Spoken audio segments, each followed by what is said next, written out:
There is a stage of adult life that looks fine from the outside and feels strangely closed from the inside. Income is coming in. The routine works. Nothing is visibly falling apart. But movement has slowed down, options feel narrower, and the days begin repeating with less friction and less possibility at the same time. Most people interpret this as maturity, gratitude failure, or a temporary loss of motivation. In many cases, it is something colder. The structure has become easier to remain inside and harder to leave. This is the pattern this video is diagnosing. Not recklessness versus responsibility. Not ambition versus contentment.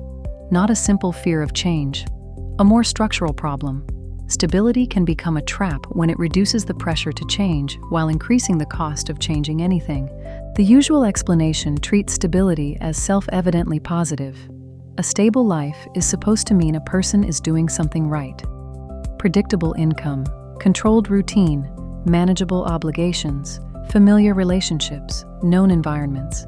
These are interpreted as signs of progress. The person may still feel restless, but that restlessness is usually treated as psychological noise. The assumption is that security and mobility naturally go together and that once life becomes stable, better options will be easier to pursue from that position. Often the reverse happens. Consider Lena. She is in her mid-30s. She has a respectable job, a clean apartment, regular habits, enough income to avoid panic, and a life that appears organized. Her weekdays are predictable. Her bills are paid. Her manager likes her. Her social circle is stable, if not especially energizing. Nothing about her situation looks dramatic enough to explain why she keeps having the same private thought. This life works, but it does not move. She does not describe herself as miserable. That word would be too strong. She describes herself as settled, tired in a non-emergency way, and increasingly unable to imagine major change without disproportionate disruption. The routines that once felt like evidence of adulthood now feel like soft restraints. She can function well inside them. She cannot seem to build momentum beyond them. When Lena searches for an explanation, the language available to her is usually psychological. She is told she is in a comfort zone. She is told she needs novelty, courage, or renewed ambition. She is told she has become too comfortable and now needs to push herself harder. These explanations are attractive because they preserve the flattering idea that the main obstacle is internal hesitation. But comfort is often not the core issue. The deeper issue is that stability changes incentives. Once a structure becomes reliable, it lowers urgency. The person no longer receives the sharp signals that force reevaluation. There is no obvious crisis, no acute instability, no immediate failure large enough to break the pattern. The situation becomes manageable enough to continue, which makes continuation more likely even when the underlying path is narrowing. At the same time, stable structures tend to accumulate dependency. Lena's rent is calibrated to her current income. Her schedule is calibrated to her current job. Her energy is calibrated to her current routine. Her reputation exists inside the current company, not outside it. Her friendships are geographically tied to the current life. Her competence is strongest inside the existing system because that is where repetition has made her efficient. Every month that the structure keeps working, more parts of life begin organizing themselves around it. This is the trap. Stability does not only reduce pain, it also increases interlock. That means two things begin happening at once. First, the pressure to change declines because the current system remains tolerable. Second, the cost of changing rises because more elements of life are now attached to the current arrangement. The person feels less urgency and more difficulty simultaneously. From the inside, this creates a specific kind of stuckness. Not dramatic enough to justify rupture, but structured enough to prevent movement. That is why stability can feel safe and restrictive at the same time. The false premise says that stability signals progression because life is no longer chaotic. But the absence of chaos does not necessarily mean the presence of mobility. A system can become more comfortable and less open at once. In fact, comfort often helps hide the closure. Lena's situation demonstrates this clearly. If her job were actively collapsing, the path would be unpleasant but legible. Instability would force decision. If her finances were failing, urgency would become visible. If her environment were openly hostile, the reason to move would become easier to name. But because her life is functioning, and functioning quietly, the structure is protected by its own manageability. It does not need to be good enough to expand her future. It only needs to be good enough to prevent interruption. That is a lower threshold, and many lives get organized around lower thresholds. This is why people often feel guilty for feeling trapped inside stability. The external facts look too respectable to justify dissatisfaction. Nothing is visibly broken. The person appears ungrateful if they name the confinement. So the experience gets translated into mood instead of mechanism. They say they feel off, flat, unmotivated, strangely detached from a life that should feel better than it does. Often what they are describing is not ingratitude. It is structural immobility hidden inside successful maintenance. The mechanism becomes even clearer when dependency deepens over time. The longer Lena remains in the same role, the more her professional value becomes local to that environment. She knows the internal language, the unspoken rules, the specific people, the particular workflow. That knowledge makes her effective where she is. It does not automatically increase her mobility elsewhere. Her confidence becomes role-specific. Her predictability becomes situational. Her usefulness strengthens, but mostly within the boundaries that already contain her. Outside work, the same pattern repeats. Her apartment is affordable because it was secured under older conditions. Her spending habits assume the continuity of current income. Her social life fits the rhythm of her present schedule. Even her self-concept begins adjusting to the current system.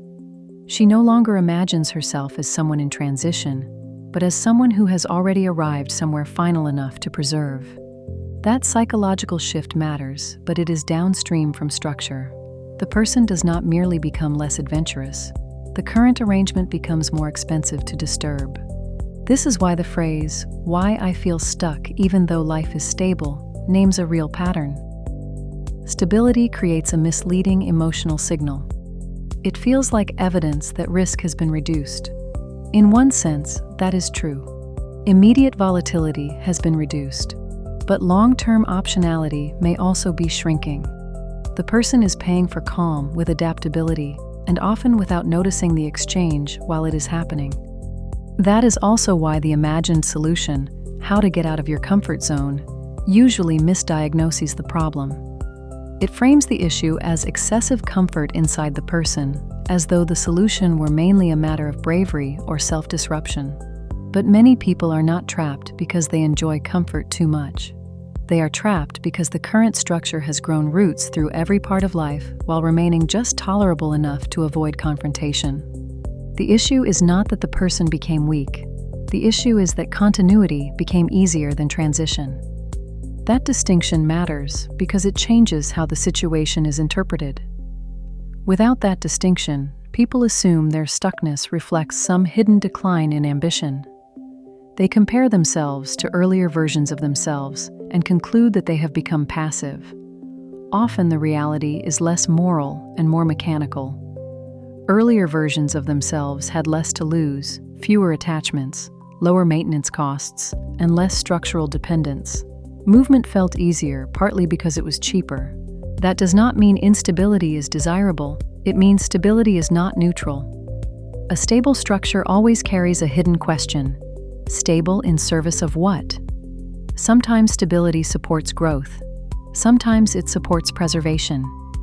Those are different functions. A person may assume they are building a platform when they are actually settling into a container. To see this more clearly, imagine a different system. Take another person with similar intelligence, similar income, and similar seriousness, but in a structure designed for mobility instead of maintenance. Their work builds transferable leverage rather than local usefulness. Their finances leave room for experimentation rather than locking them into fixed obligations. Their relationships can survive geographic or professional change. Their schedule includes slack rather than consuming all adaptation energy. Stability still exists, but it does not depend on remaining in one narrow pattern. It supports movement instead of penalizing it. In that environment, the same calm would mean something different. Stability would not quietly harden into dependence because the person's security would be less attached to one fixed arrangement. Continuity would exist, but it would not demand so much immobility in return. That is the contrast that matters. In one system, stability reduces noise while preserving options. In another, stability reduces noise by embedding the person more deeply into a single way of living. From the outside, both can look equally successful. From the inside, one remains open and the other becomes quietly final. What Lena's example proves is not that stable lives are inherently false or undesirable. It proves that stability cannot be evaluated only by how calm it feels in the present. It also has to be evaluated by what it does to movement. If each year of continuity makes reevaluation more expensive, then the structure is not only supporting the person, it is training the person to remain. This is where the pattern becomes difficult to see. Because stability usually arrives after periods of uncertainty, it carries moral prestige. It looks earned. It feels adult. It often comes with relief. That relief makes structural questions seem unnecessary, even disloyal. But relief is not the same as direction. A person can escape volatility and still enter a trap.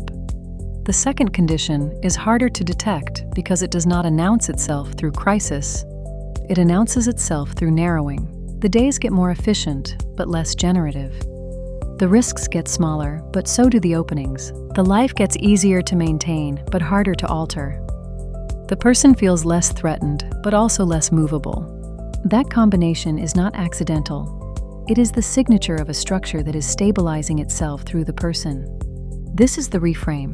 Feeling stuck inside a stable life does not always mean the person is ungrateful, self-sabotaging, or addicted to dissatisfaction. Often it means the current arrangement has become highly maintainable and increasingly expensive to interrupt.